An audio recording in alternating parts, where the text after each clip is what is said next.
Let's get another question here. Let's see if we have any good ones. I think that horse has left the barn, cowboy. Yeah, this one's completely out of hand. So let's go to another one here. See, I'm going to ask this one because we get a lot of this. So I'm going to ask this one so we don't have to approach this topic again for a while. Okay. This one was sent to CornyDriveThru@gmail.com from Odin Resurrected. If Tony Khan gave you the opportunity to book and run AEW Dark and Elevation, oh, good Lord, would you book it like Smoky Mountain, or would you do things differently? Me and my son love you. Well, thank you for that. No, you can't. And I said I'm asking this for everyone. We get a lot of questions. Will Jim just go there and book? Can Jim? And then we get the ones. Will Jim just book the YouTube shows? That's my favorite. No, I won't. Well, first of all, I wouldn't book it like Smoky Mountain Wrestling because I don't have access to the Rock and Roll Express, the Heavenly Bodies, Tracy Smothers, Dirty White Boy, Bullet Bob Armstrong, and anybody in Smoky Mountain Wrestling. And you couldn't do it like that unless you had that kind of talent because they were the only ones that knew how to do it. I don't see any reason why it couldn't be booked like OVW, which was booked like a real pro wrestling promotion with young talent. But no, I wouldn't. If I wouldn't book the TV show, I wouldn't book Dark and Elevation or whatever else is on YouTube. I don't want to book anything because I want to live a long and happy life from here on out, which is free of the fucking pain and inflammation, as the Dream used to say on his Stand Back Powder commercial. The pain and inflammation of dealing with all of these fucking numbnuts in the wrestling business these days, and the TV stations and the TV networks and the buildings and the bullshit. I don't want to do it. It doesn't mean that I believe that people who want to do it should be allowed to do a rotten job. I think if people want to do it, they should still be held to a standard like do a good job at it. But no, I wouldn't book those things because I don't want to book anything because I have trouble enough keeping up with mailing my merchandise, and I can do that from the house. But they don't seem to understand that the only reason they have these 13 or 14 or 15 matches on these YouTube shows is because they went crazy at the start of the thing and Tony Khan hired everybody's friend. And now they've got a bunch of people that have no business in a national wrestling promotion, either not now because they're not good enough, but they will be someday if they get more experience, or not never know how. They should have been involved. They just got jobs because they were friends with people that Tony liked. So they have to fucking have 20 of these 4 or 5 minute fucking goofy matches on a YouTube show. They could be using that exposure, limited as it is, though more so than the TV show, but at least you can see it worldwide, to still focus on, concentrate on, and get over their major and main talent that they need now, instead of using it to justify contracts because Tony, bless him that he didn't want to fire people in a pandemic, but many of these people never should have had jobs to begin with. And from what I heard in 2019, which is the last time that I was speaking to a wide variety of modern wrestlers in either MLW or the NWA or wherever, he was paying a lot of these guys from the start 5 times as much money as anybody else had ever paid them in their life, just because he had no idea of what salary structure to use in his wrestling company, because he'd never had a wrestling company. And he went on the recommendations of all of these people's school friends. Yeah. Oh, Ben there, he's great. Give him $250 a year and we can snatch him up right now. Yes, of course, he was working for $125 a match last week, but you got money. So that's why they have to use all these fucking either guys who are just getting out of wrestling school or still in it and should not be exposed on YouTube worldwide. They ought to be wrestling in a goddamn high school gym somewhere in front of 200 people so they can learn their shit. They're putting them on YouTube. And they're also putting other people on YouTube because they're paying them anyway, so why not? They're not good enough to be on a real television show now that they have talent. So what he's going to have to do is what one time Kerry Silken had to do in Ring of Honor, to have a come-to-Jesus meeting about whether or not he wants to actually have a real company and free up some money to hire some new talent that the WWE is willing to hand him regularly, it seems like, up until lately, on a silver platter, and get rid of some of the dreck that makes his company look like the amateur hour, or whether he keeps wanting to run Make-A-Wish and just pay everybody because he doesn't want to hurt anybody's feelings. If you make it about money, you're going to lose the argument. He has an unlimited budget. But that doesn't mean that you then fucking find a cure for cancer and contribute to some handicapped children. Don't give bad indie outlaw wrestlers jobs making 5 times what they've ever made because they're not worth it. This is not Make-A-Wish. So that's what I think of for the most part, as a matter of fact, you know what? Look up the most recent results of his most recent YouTube show. I don't know which one airs when. So okay. Well, just whatever. Just AEW Dark. And by the way, where did the Big Show go? Isn't he supposed to be hosting one of those shows? I think he went dark. Does that means he can never be seen ever again on network television in TNT or TBS because he's doing the only one of the biggest names in wrestling that they have? See, Tony's doing like a multiverse, and there's a whole nother thing we don't see behind the scenes with Big Show and Mark Henry. They all hang out and have food, and it's a great time. It's kind of like the Young Rock when the Iron Sheik was hanging out with Andre the Giant and Rocky Johnson and the Wild Samoans and Randy Savage in Hawaii in 1982 when half of those guys didn't even have the same gimmick then. But go ahead. Do we have any results? I do. So apparently there are a couple of different shows. There's Dark and Dark Elevation. I have the Dark Elevation results. That's the one you have to be high to watch. The Elevation. Well, this is the one that was taped the same day they taped Dynamite. So it would be Dynamite, Rampage, and Dark Elevation. I believe they're taping Dark at Universal Studios, right? Yes. One of them they've had to go to the sound stages. So this is actually at the arena. So this is... Yes. So in addition to a Dynamite show and a Rampage show, those poor people in whatever arena have to watch the following matches that you're about to recount. The opening match, Nyla Rose, The Bunny, and Emi Sakura with Vicky Guerrero. That sounds like the worst match ever. I don't even know who that wrestler is. Oh, my God. All right. Well, let's go back to this card. So the opening match is Nyla Rose, The Bunny, Emi Sakura with Vicky Guerrero. I have all their records here. Versus the team of Jessica James, Gigi Ray, and my new favorite name, Lady Bird Monroe. What? In a six-woman tag team match. That sounds like a Dusty Rhodes. And we're going to call her Ladybird. Ladybird Monroe. That's like Nighthawk Coltrane and Ladybird Monroe going to come out here. All right. Next. Well, it's nice to know that Lady Bird Johnson's name is being passed on the YouTube show, at least. The winner was Nyla Rose, The Bunny, and Emi Sakura via pinfall. The second match, Red Velvet versus, I may get this wrong, Maddie Renkowski. Oh, from the Boston Renkowskis. Red Velvet's record goes to 37-19 with a victory via pinfall. The third match, oh boy, did you miss a big one here, Jim.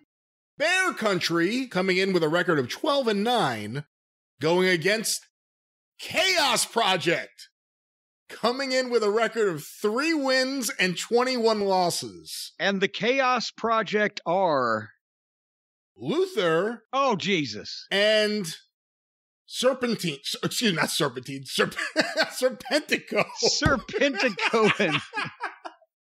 Or Serpentine Fire, if you're a Maurice White fan. Okay, yeah, this is the quality of matches that you're going to see, and these are people that are getting paid by this company to be professional wrestlers. Go ahead.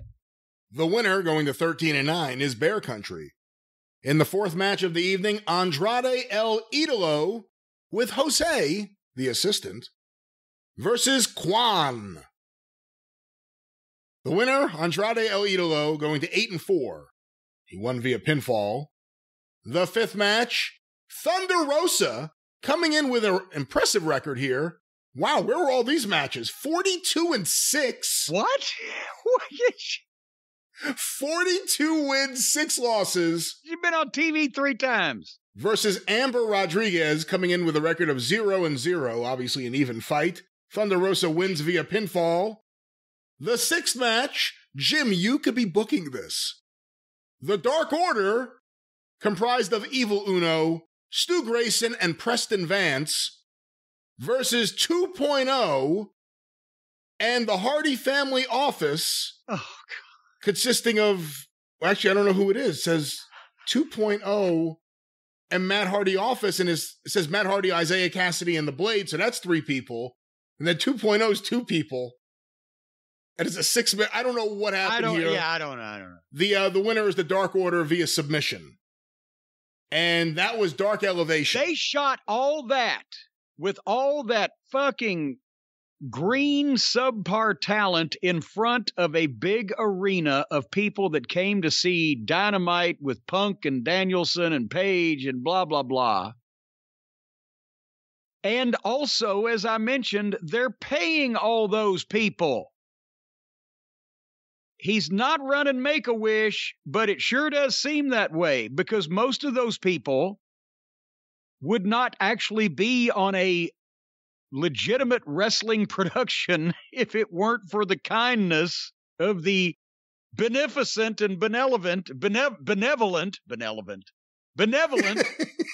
owner, Tony Khan. And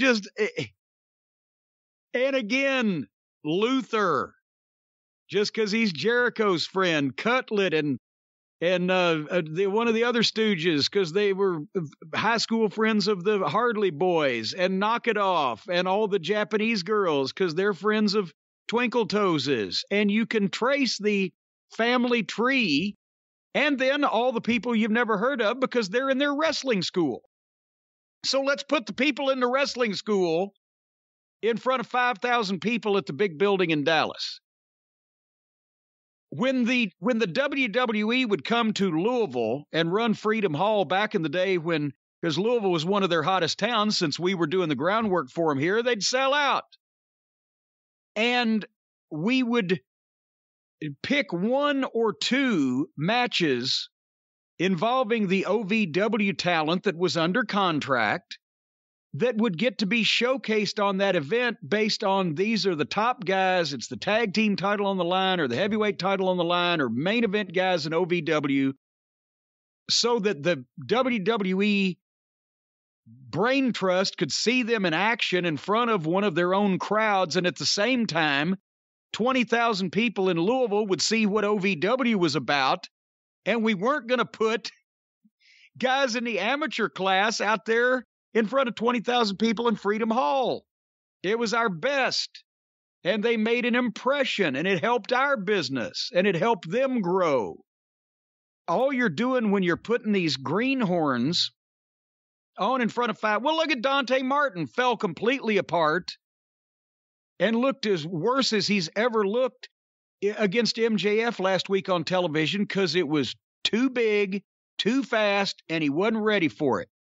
And you could tell he was both confused and he was rushing and he was trying too hard and he was probably freaked out and all this spotlight on him as an individual. And several people mentioned it looked like here he's a freak athlete and it looked like he got gassed out before the match was over. Well, the reason for that is when you're that fucking nervous and tighter than a banjo string, you're not breathing out there. That was what I was told. And it's true. The very first thing when I got into business, fortunately, my first wrestling matches where I was really scared shitless because I really didn't know what I was doing, were on the undercard in front of very few people because it was spot shows. Not national TV where the guys got to do 17 different varieties of dives, and he's going to miss half of them. Well, of course, Jim, this is not regular TV, and I have found the results for Dark. To be fair, if you were going to book the YouTube show, Dark is the main event show, not Dark Elevation. I think you want to be elevated to get to Dark, right? Well, I would think that once you're Dark and then you're being elevated out of the Dark, Dark Elevation should be ahead of Dark. Tell me if you think this show's better. Maybe this will entice you to book AEW. Chris Statlander defeated Marina Shafir. Well, she's there now? Yeah, you didn't hear that? That's interesting. Yeah. Well, and also, she and Roderick Strong are a significant other couple, as I recall. So maybe that's good news that we might see Roddy show up, and he and Kyle can hopefully rescue Cole from the clutches of the Lollipop Guild. But go ahead. Nick Camarado defeated Dean Fleming. What a name for a wrestler. What a name for a wrestler. Fleming. The grandson of Ian Fleming, I understand. He's got a secret agent gimmick. Now, I got to specify here, one of the spellings is R-Y-O, but Riho teamed with Ryo Mizunami to defeat Emi Sakura, and I believe it'll be, is it Mai Saruga? Wait a minute. Maybe it's me Saruga. Ma Saruga, when you gonna give it up? Give it up. When you gonna give up that wrestling, Saruga? Cause you just suck. You just suck. You're just really bad. You ought to quit, Saruga. The Saruga part I'm pretty certain of. But, yeah, Rio and Rio won. Rio and Rio. Jade Cargill defeated Valentina Rossi. I don't know if she's any relation to Len Rossi. We can only hope. Angelico defeated Invictus Cash. What? Or Cash. What? I don't know. Invictus Cash? INVICTUS KHASH.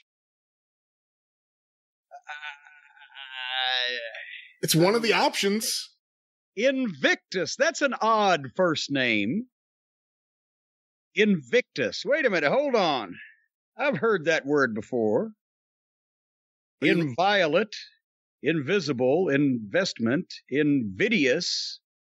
No, there's an invidious, but there's no Invictus. Maybe he should be invisible.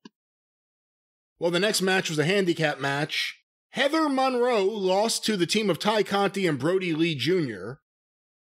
Then no, wait. That must have. I didn't see it, so we don't know if that made air. We don't know. Well, actually, if it's here, maybe it made air. I'm not sure. Well, it was done in front of a human. If it was done in front of a human, that's a disgrace.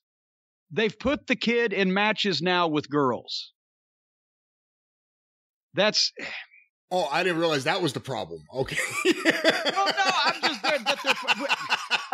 that they're putting the kid in matches, but now they're putting the kid in matches with girls. Maybe when they fucking potato him or land on him, they won't hurt him as bad as the guys would. But just there's so many things wrong with that. I don't even know where to start. And now they're not even trying to be a professional company. It's just like a fucking amateur charity fucking play or whatever. Well, we had some tag team action. Lee Johnson and Brock Anderson defeated Fabu Andre and Tony Donati via pinfall. Then we had Chuck Taylor defeat Ryan Nemeth. Sean Spears defeated Josh Woods. Nyla Rose defeated Zeta Zhang. Arjun Singh defeated Tony Vincita. What the? And in the main event, 2.0 and Daniel Garcia defeated the Dark Order. Jim, you could be booking this. No, I couldn't. Again, they're paying all these people. There's no reason for that programming. 4 or 5 of the people that you just mentioned should be getting a nice win in about 3 or 4 minutes on television every few weeks. And the rest of them, if they're going to have a wrestling school and a developmental program, then they need to go ahead and instead of wasting valuable time in big buildings when they are doing television and burning their crowd out, they ought to run some spot shows in Carrollton, Georgia. Maybe they can find Sammy Kent. He could probably help them get in the Alpharetta auction barn. Uncle Sammy? Uncle Sammy. And let these guys work on little shows where they can figure things out in front of people that are not going to be too, what's the word I'm searching for? Too particular about whether they're main event stars or not. And don't put the video of this on worldwide YouTube so everybody will see these schlubs and go, well, goddamn, they're greener than pepper trees. But that's just being too nice and letting everybody be a pro wrestler on your dime. So there you go. And for the record, the results I read may have been wrong. Let's correct the record. -1, Brody Lee Jr. I checked a couple other sources. It says he was at ringside with Anna Jay, maybe not necessarily in the match. Okay, slightly better, but still yeah. So no. let's just make sure we all right clarify for the record here. Slightly better, but still no. What is he? 8 years old? No, I think he's older than that. 9, 10? He seemed painfully small. He's a kid. The point is, he's a kid. I'm saying it to you. He's a kid. I'm saying it to everybody. He's a kid. Don't make him a manager at ringside in a professional wrestling show. It's not fair to him. And he's going to grow up with a skewed mentality of something. Like I said, if they wanted to do something for the family, which I'm all in favor of, put him through fucking college. Don't embarrass the wrestling business. By now, everybody's kid can be a part of it. Like I said, after my dad died, everybody at the Courier-Journal was very nice. They did not invite me to the board meeting the next week to get up and speak with Barry Bingham Sr. Go ahead. That was AEW Dark. Good. Well, Can Jim, we turn the lights back out? We could turn the lights back on because I think after hearing about a show like that, if you were awake, you might be hungry. Boy, I tell you what, and you know what? Here's the problem, Brian. What is this now? The people are going to be hearing this 3 days before Christmas, right? So as a result, normally people's problems are, what do I get so-and-so for Christmas? But now the biggest problem is, regardless of what I get them, how am I going to get it there? Because of all the shipping delays and the problems with the post office and the rush and the hustle and bustle of the holiday season. Well, folks, I'll tell you what. If you want to get something that's a perfect gift, and not only that, but get it there in time, Omaha Steaks is standing by, and they are ready to ship today. This is what they do for a living. They pack it in that incredible styrofoam cooler. It's frozen, it's vacuum sealed, it's ready for your freezer or for your grill. All you got to do is thaw it out, and it arrives quickly, and they are standing by now with meat in their hands, ready to just pitch the whole box at you. So you don't have to worry about getting the perfect gift. And if you act quick now, it's only 3 days till Christmas. Can't wait till February. You can get this stuff there on time. All you got to do is go to omahasteaks.com. They are standing by. If you enter JCE into the search bar and get the perfect gift package today, you're going to get over 50% off. 4 bacon wrapped filet mignons, 4 boneless chicken breasts, 4 Omaha Steaks burgers, 4 gourmet jumbo franks, 4 individual scalloped potatoes, 4 caramel apple tartlets, a jar of the signature steak seasoning. And if you go to omahasteaks.com and use the keyword JCE in the search bar, 8 additional Omaha Steaks burgers for free. As I've mentioned before, you can feed a family of 4 on this through the holidays, or you can just order it for yourself and stuff it down your neck until February, you gluttonous Epicurean pig. But whatever you do and whoever it's for, go to omahasteaks.com, use the keyword JCE in the search bar, the perfect gift package. Save over 50%, only $99.99 for all of that food that I just mentioned. Great flavor, incredible value, and 100% guaranteed. Achieve your gifting greatness today with Omaha Steaks. Brian, are you an Epicurean glutton? No. Well, you ought to be.